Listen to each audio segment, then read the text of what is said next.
दुपारची ड्युटी आता माझी लागली आहे. बरं, हा एक वन पीस मी काढत होते.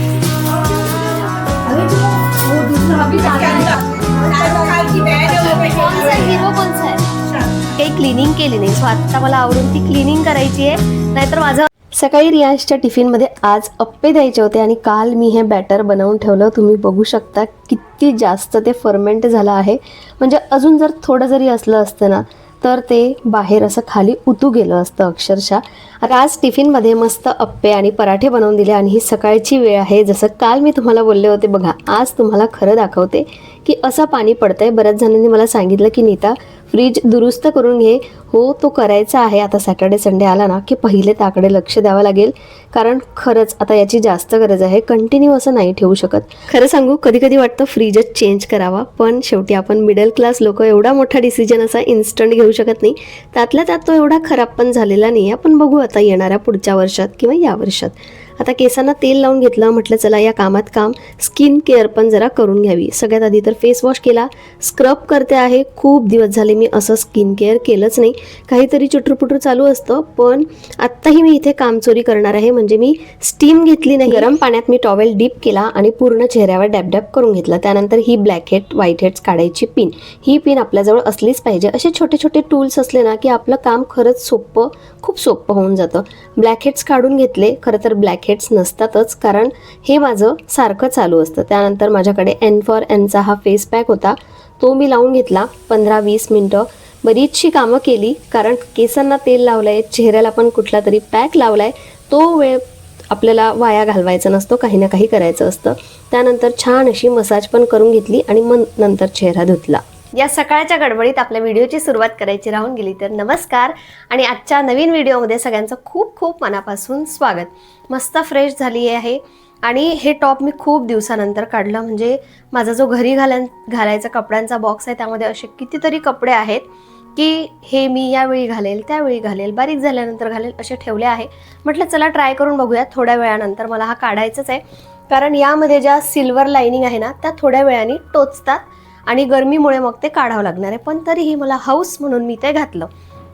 आता खरं तर स्किन केअर आणि कामांच्या गडबडीत माझं वॅक्सिंग राहून गेलं. मला हँड वॅक्स करायचं होतं, कारण आज संध्याकाळी किट्टीला जायचं आहे.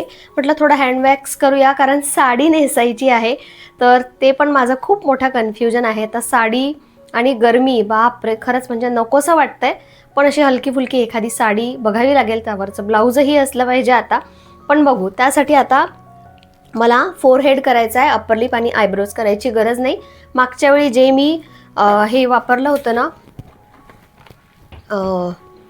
आयब्रो ट्रिमर, त्यांनी अजूनपर्यंत तरी ग्रोथ झालेली नाही आहे. आयब्रोज थोडे खालच्या साईडनी आले आहेत, म्हणजे छोटे छोटे अगदी केस. पण ते काही मी आता करणार नाही. पण मला वाटलं की इथे रेझरनी केलं तर खूप लवकर येतं, पण यानी केलं तर अजूनपर्यंत तरी मला करायची गरज नाही. बाकी फोरहेड मला यासाठी करावं लागतं, कारण माझा फोरहेडचा शेप आहे ना तो केसांचा असा होता, जो मी इकडचे केस आहेत ते असे रेझरनी काढले आणि त्यामुळे मला ते वारंवार काढावे लागतं. कारण मला ते छोटंसं फोरहेड ना अजिबातच आवडायचं नाही. त्यामुळे मी इकडचे केस जे आहे ते कट केले. आता एकदम शार्प दिसणार नाही तुम्हाला, पण हे बघा इथे असे केस होते आणि ते कट केल्यानंतर बघा हे असे वाढतात. त्यामुळे मला ते करावं लागतं. तर आत्ता मी परत हे यूज करते. परत याची लिंक किंवा मग हे डायरेक्ट टॅग करते. मला तरी खूप आवडलेलं आहे आणि पॉकेट फ्रेंडली आहे. सगळ्यात महत्त्वाचं म्हणजे कुठेही आपण घेऊन जाऊ शकतो. नाहीतर आपल्याला विचार पडतो की चला आपल्याला बाहेर जायचं आहे 1 दिवसासाठी, 2 दिवसासाठी, आणि आपण पडतो मग थ्रेडिंग आयब्रोज करण्यासाठी, किंवा मग घरी आपल्याला वेळ मिळत नाही. चला हे फक्त असं फिरवायचं आहे, दॅट्स इट.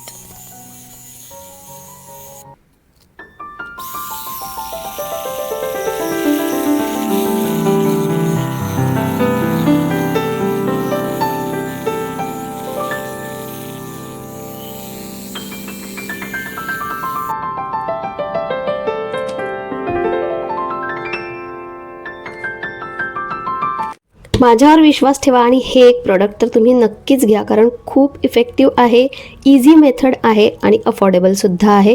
तर मी हे टॅग केलं आहे. यापेक्षा आणखी चांगली क्वालिटी पण येते, तीसुद्धा मी टॅग करते. तर मी पूर्ण फोरहेड क्लीन करून घेतला आणि बघितलं तुम्ही किती छोटे छोटे केस आले होते. त्यानंतर मी असा हेल्दी ब्रेकफास्ट केला. पूजा होईपर्यंत कुकर आणि भाजी झाली आहे. बाकी चपात्या मी आल्यानंतर करेल. आणि आत्ता मला जायचं आहे नर्सरीमध्ये.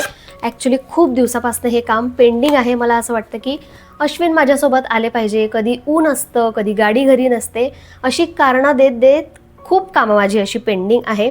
आणि नवऱ्यांचं असं आहे की जेव्हा त्यांना माहिती असतं की बायको एकटी जाऊन कामं करून येऊ शकते, गाडी चालवू शकते, कॅबने जाऊ शकते, काम कुठलंही असू देत, वॉट एव्हर, पण जेव्हा ते आपण एकटं करू शकतो असं जेव्हा त्यांना माहिती असतं, तेव्हा एकतर त्या कामाला निग्लेक्ट केलं जातं, इग्नोर केलं जातं, किंवा मग ते येतच नाही. माझ्या बाबतीत तर बरेचदा असं होतं.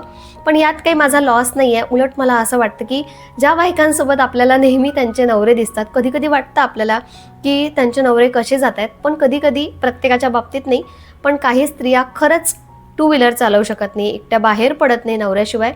तर त्यांचा ॲक्च्युली मला लॉस वाटतो. कारण बापरे, म्हणजे असं तर शक्यच नाही. एवढी डिपेंडन्सी तर मला नकोच आहे. फक्त काही गोष्टींसाठी मला असं वाटतं की नाही असले पाहिजे अश्विनसोबत. पण एकटी जाऊन कामं करणं आपलाच फायदा आहे, लॉस अजिबातच नाही आहे. त्यामुळे तुम्हाला एकटं जाऊन कामं म्हणजे करायला आवडतं का? बरेचदा तर आपल्यालाच आवडतं, कारण नर्सरीत गेले की चल लवकर, कपडे घ्यायचे असेल की चल लवकर, काही शॉपिंग करायची असेल की चल लवकर. हे ऐकण्यापेक्षा कधी कधी मला वाटतं की मी एकटी जाते आणि निवांत माझं काम करून येते. तुम्ही कोणत्या कॅटेगरीमधले आहात? म्हणजे एकटं जाऊन स्वतःचं काम करायला असं आवडतं की मग सारखी नवऱ्यावर डिपेंडन्सी असते? मला कमेंटमध्ये नक्की सांगा. बाकी मला असं वाटतं की आजच्या काळात ना ॲटलिस्ट टू व्हीलर तरी आली पाहिजे, आणि नसेल येत तर कॅब, ऑटो रिक्षा जायची. याने जायची भीती वाटली म्हणजे भीती वाटायला नको. आपलं काम आपल्याला करता आलं पाहिजे. पण ते प्लांट आणणार आहे मला माहिती नाही. एक तर प्लांट आणणारच आहे. खाली हात मी काही येणार नाही आहे आज. तिथे गेल्यानंतर मला कळेल की कुठलं प्लांट आणू. बाकी आत्ता पण माझ्याकडे रिझन आहे की 12 वाजून गेलेत, खूप ऊन आहे, संध्याकाळी जाते. पण संध्याकाळी मला किटीला जायचं आहे, त्यामुळे आजचा पण प्लॅन कॅन्सल होऊन जाईल. सो नो, चला नर्सरीत जाते आणि बघूया काय.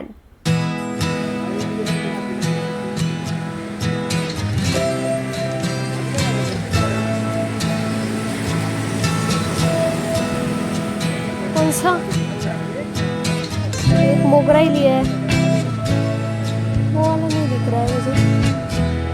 नर्सरी छोटी आहे पण बऱ्यापैकी प्लांट्स होते. आणि इथे आल्यानंतर तर कन्फ्युजन होतंच. इतके सारे फ्लावर प्लांट्स मला दिसत होते, पण शेवटी माझ्या बजेटमधले प्लस मला काहीतरी वेगळे वाटले असे काही मी प्लांट्स आणले आहेत. आणि एक प्लांट आणायचं म्हणून तुम्हाला गेली होती, पण मी 4 प्लांट्स आणले आहेत, तुम्हाला दाखवते.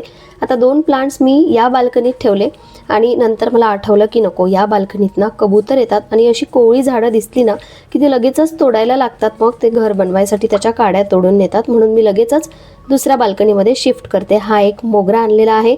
मोगरा मला पाहिजेच होता स्पेशली उन्हाळ्यासाठी तरी. आता झाडं तर मी बाल्कनीत ठेवली, थोड्या वेळाने तुम्हाला दाखवते. पण उशीर झाला होता म्हणून पटकन स्वयंपाकाला लागले. थोडा जरी उशीर केला की किचनमध्ये एवढी जास्त गरमी व्हायला लागते. सकाळपासून ते दुपारपर्यंतचं पूर्ण ऊन असं त्या विंडोमधून येतं आणि खूप गरमी होते. म्हणून हे काम सगळ्यात आधी झालं पाहिजे, स्पेशली उन्हाळ्यात तरी. जेवून माझं सगळं आवरून झालेलं आहे. म्हटलं थोड्या वेळात रियांशला आणायला जायचंच आहे, तर त्याआधी हा जो एक ड्रेस ऑर्डर केलेला आहे, मॅक्सी ड्रेस, तो ओपन करून बघते. आणि रियांशला यावेळी बस लावलेली नाही आहे, त्यामुळे आणायची ड्युटी माझी आहे. सो तो आल्यानंतर मग माझी काही कामं होत नाही, कारण खूप उशीर झालेला असतो. आणि तेव्हा मला असं वाटतं की थोडासा आराम करावा, कारण सकाळपासून काही ना काही चालू असतं. आता हा ड्रेस काढायच्या आधी ना, हा ड्रेस मला वॉश करायचाच आहे. तर याची लिंक तुम्ही मागता, पण ॲक्च्युली याची लिंक माझ्याकडे नाही आहे, कारण हा मीशोवरून मी घेतलेला आणि आता तो अवेलेबल नाही आहे. प्राईस पण खूप जास्त नव्हती. अदरवाईज मटेरियल, ड्रेस खूप मस्त आहे. फिट अँड फ्लेअर याचं हे आहे डिझाईन, म्हणजे इथून एकदम फिटिंगमध्ये आहे आणि इथून फ्लेअर आहे. खूप छान दिसतो. तर असं वाटतं मला की कधी कधी घरी घालायला काढावं. काही दिवस आणखी बाहेर घातल्यानंतर मग मी पुढच्या वर्षी याला घरी घालेल. स्पेशली उन्हाळ्यासाठी तर असे मॅक्सी ड्रेसेस एकदम बेस्ट आहे. आणि म्हणूनच हा मी एक दुसरा मागवला. हा पण कॉटन मटेरियलमध्ये आहे. आणि आता फक्त याची फिटिंग सगळं व्यवस्थित यायला पाहिजे. मस्त मटेरियल आहे, एकदम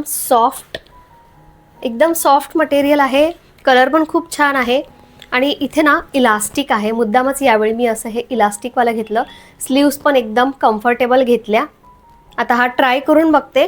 आणि या व्यतिरिक्त जर तुम्हाला स्पेशली म्हणजे समरमध्ये घालण्यासाठी असा मॅक्सी ड्रेस हॉल बघायचा असेल तर मी आणखी काही मॅक्सी ड्रेस फक्त दाखवण्यासाठी ऑर्डर करते.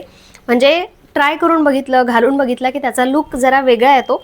सो तुम्हाला असं हवं असेल तो व्हिडिओ तर मला कमेंट करून नक्की सांगा. आता मी हा लगेचच ट्राय करून बघते. चलो. हा टील ब्लू कलर एकदम रिफ्रेशिंग आणि सगळ्या स्किन टोनवर जातो.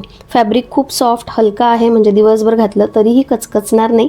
आणि इलास्टिक पण एकदम परफेक्ट आणि कम्फर्टेबल आहे. कमरेतील आणि स्लीव्जवरचं पण, गळा पण एकदम साधा. म्हणजे मला वाटतं की उन्हाळ्यात किंवा घरी घालण्यासाठी असे ड्रेस खूप कम्फर्टेबल आहे. आता याची प्राईस तुम्ही ऐकाल तर फक्त 374 रुपये आहे. आणि या प्राईजमध्ये इतकी छान क्वालिटी मिळणं म्हणजे खरंच एकदम परफेक्ट डील आहे. एकूणच एक काय म्हणजे ड्रेस कम्फर्टेबल आहे, स्टायलिश आहे, बजेट फ्रेंडली आहे आणि समर फ्रेंडलीसुद्धा आहे. तुमच्या वॉर्डरोबमध्ये असा एक ड्रेस असायला हवा. मी तर याला नक्कीच ठेवून घेणार आहे. सोबतच मी हा ड्रेस टॅगसुद्धा केला आहे. आता या ड्रेसमध्ये ना पर्टिक्युलर हाच कलर आता अवेलेबल नाही आहे. यामध्ये ग्रीन आणि मरून कलर आहेत, ते सुद्धा खूप छान दिसतील.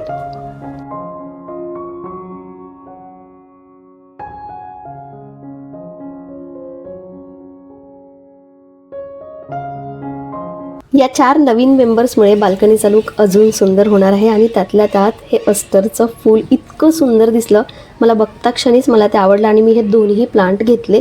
स्पेशली त्यामधला येलो कलर आणखी जास्त उठून दिसतोय. आणि नॉर्मली कसा असा पिंक, रेड, येलोइश टोनमध्ये असतात, पण हा पर्पल कलर खरंच खूप अट्रॅक्टिव्ह दिसत होता. तसंच हे गोकर्ण किंवा अपराजिता या एकाच पॉटमध्ये ना दोन्हीही झाडं आहेत, व्हाईट आणि हे पर्पल किंवा ब्लूइशमध्ये असतं ते. तर म्हटलं चला चांगलीच डील आहे म्हणून ते पण एक आणलं. आणि मोगरा तसाही उन्हाळ्यासाठी बेस्ट असतो. तर अशी 4 प्लांट मी आणलेली आहे, जी 1-2 दिवसात मी रिपोर्ट करून घेईल. संध्याकाळचं ना रियांशचं चालू होतं की मम्मा केक बनव.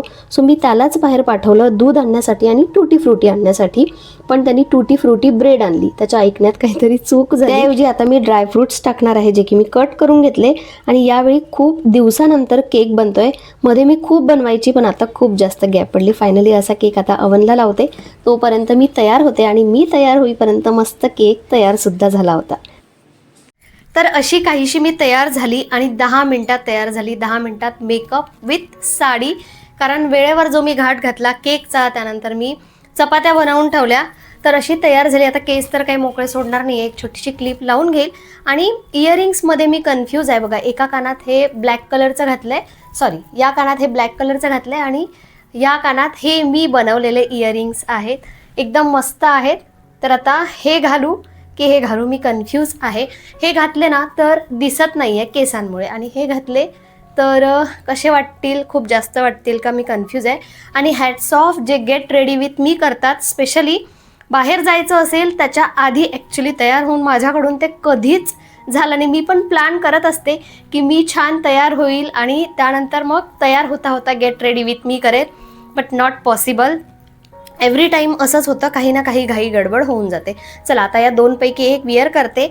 आता किटी जरी दुसऱ्याची असली ना तरी मी एक गेम डिसाईड केला आहे, तो झालं तर तिथे खेळेल. बाकी चला मग आता पुढचा व्हिडिओ तिकडचा.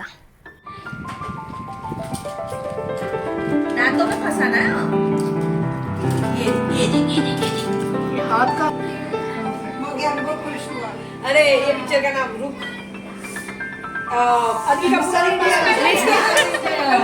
मधुर अनिका इंडिया जा सिमरन जा जिले दिल वाले दुल्हनिया ले जाएंगे. हर टीम में बस एक ही गुंडा हो सकता है और इस टीम का गुंडा मैं. ये रजनीकांत का मूवी है यार.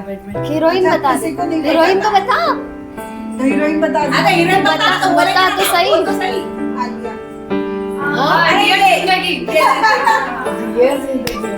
वो भी हमको नहीं आता था. वो भी नहीं पता था. शाहरुख खान. टेंशन लेने का नहीं, सिर्फ देने का. मुन्ना भाई MBBS. पिक्चर अभी बाकी है मेरे। ओम शांती ओम शांती नेहमीप्रमाणेच गेम्स खेळलो, गप्पा गोष्टी झाल्या आणि त्यानंतर फायनली जे की करून सगळ्यांना घरी जायची घाई असते तो म्हणजे डिनर. आता मस्तपैकी निवांत बसून डिनर करणार आहे.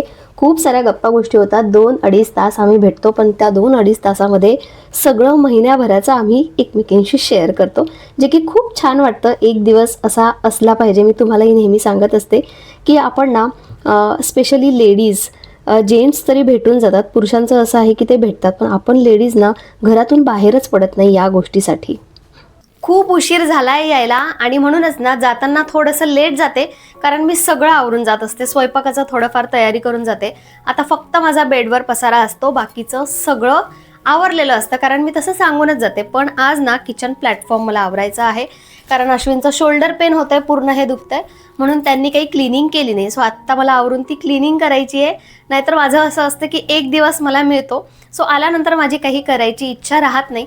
आणि त्यात रियांशनी अश्विनला सांगितलं की मम्माने केक खायला नाही म्हटलंय, म्हणून अश्विननी केक पण नाही खाल्ला. त्यांना वाटलं की ऑर्डरचा असेल म्हणून त्यांनी पण नाही खाल्ला.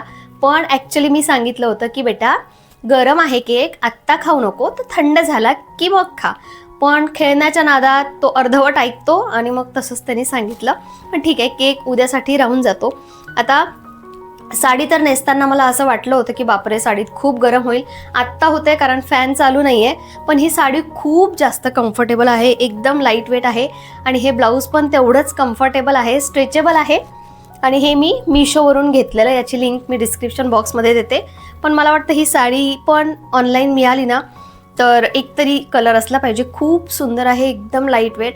आणि आता स्पेशली उन्हाळ्याचं नाही म्हणणार, पण आता अशा लाईट वेट साड्याच नेसायची इच्छा होते, कारण कॅरी करणं खूपच जास्त सोपं होतं. तर चला आजचा व्हिडिओ आता इथेच एंड करते. खरं तर करायची इच्छा नाही आहे काहीच, पण काही ऑप्शन नाही आहे. उद्या शाळा आहे आणि उठल्यानंतर किचन प्लॅटफॉर्म जरा क्लीन पाहिजे, म्हणून आता हे सगळं आवरते. तर चला मग आत्ता व्हिडिओला मी इथेच एंड करते आणि उद्या पण एक मस्त व्हिडिओ शेअर करणार आहे, कारण सकाळी सकाळी आहे एक गोष्ट जी शेअर करायची आहे. आणि बाकी मग दिवसाचं पण रुटीन शेअर करेलच. सो चला उद्या भेटूया परत एका छानशा नवीन व्हिडिओमध्ये. तोपर्यंत bye bye and take care.